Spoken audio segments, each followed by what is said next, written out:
Oi, tudo bem, gente? Vamos lá? Vamos falar hoje sobre Egito Antigo, tudo bem? Vocês vão abrir o cadernão de vocês na página 22, tá? Para acompanhar a aula comigo. Gente, Egito, localização geográfica norte da África, tudo bem? Não esqueçam disso, tá? A sociedade egípcia, né, ela foi considerada como uma civilização hidráulica.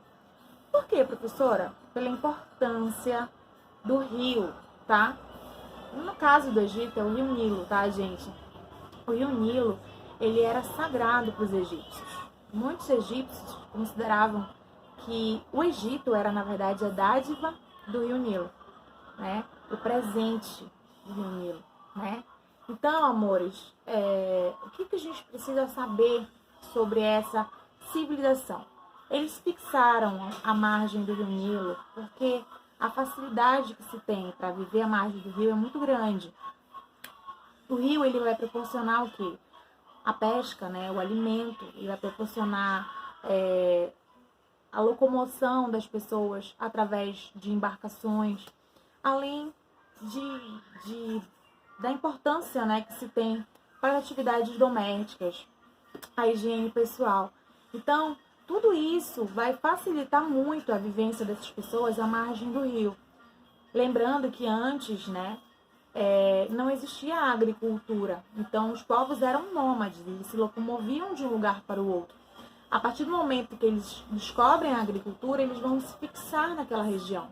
E os egípcios, eles buscaram justamente a região do Rio Nilo para se fixar. Mas por quê, professora?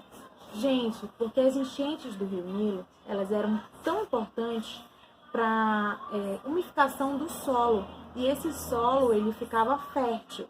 Existe uma época, né, do ano em que as enchentes inundavam a região. Então, o solo, ele acabava o quê? Umificando e tornando cada vez mais importante. Porque tudo que eles plantavam ali, por ser muito fértil, eles tinham um retorno, eles colhiam, entendeu? Então, essa região é importantíssima. Trocas comerciais, eles saíam da região, de uma região para outra, através do rio, das embarcações, para trocar produtos, né? Atividades de comércio. Então, o rio Nilo era fundamental para essa sociedade, tudo bem? Falando em sociedade, o que a gente precisa saber sobre a sociedade egípcia? Amores, existia o faraó. O primeiro faraó egípcio foi o Menes, tá? Esse faraó, ele alcançou o poder ilimitado. Os faraós todos tinham poder ilimitado. Eles fortaleceram-se, né? E a partir do momento que eles tomaram esse poder, eles tornaram alguém de fundamental importância, né? Eles se tornaram até deuses, considerados representantes dos deuses. O próprio Deus, na verdade, né? Como eles eram politeístas, os egípcios adoravam vários deuses, você já sabe o que é o politeísmo, né? Esse faraó era considerado um deus, que deveria ser respeitado. Qualquer pessoa que não respeitasse o faraó deveria ser morto, tá? Seria condenado à morte. Por quê, professora? Porque se ele é um deus, né, gente? Se ele é um deus, ele não pode ser contrariado. Então, não esqueçam da importância do faraó para a sociedade egípcia, tudo bem?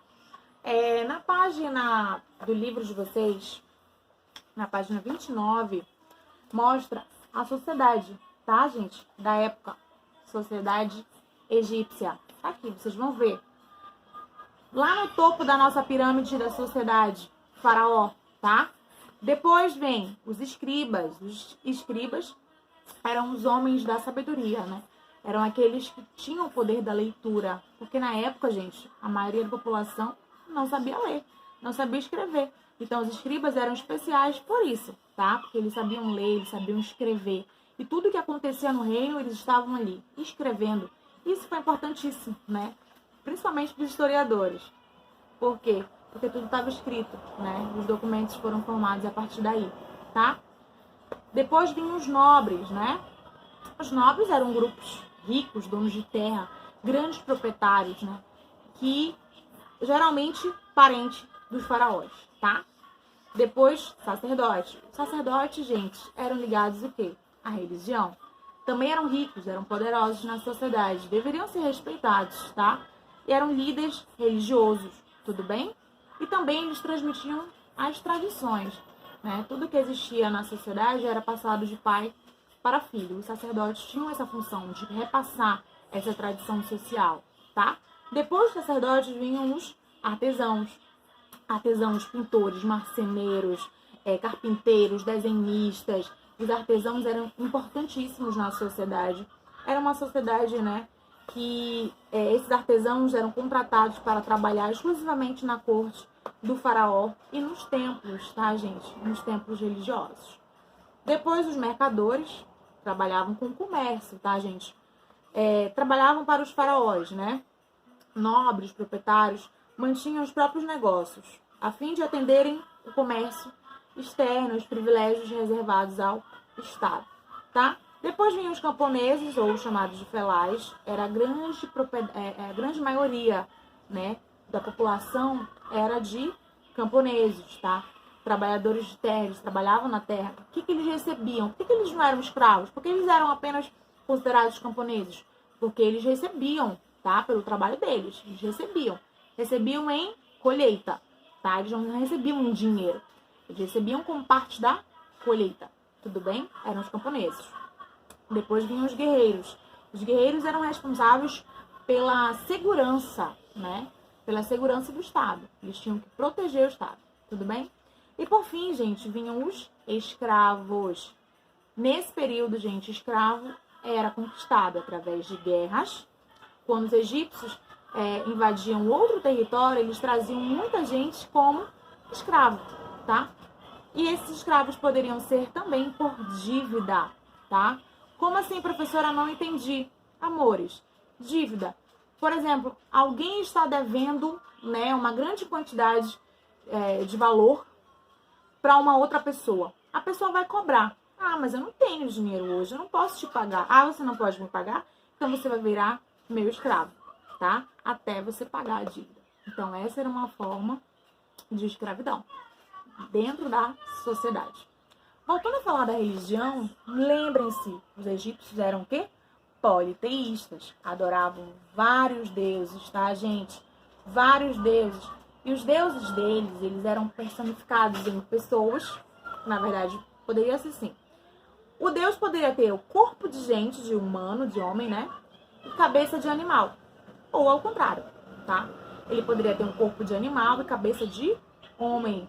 Cada região tinha um deus desse, né? Que era adorado. Lembre-se, eles eram politeístas, tá bom?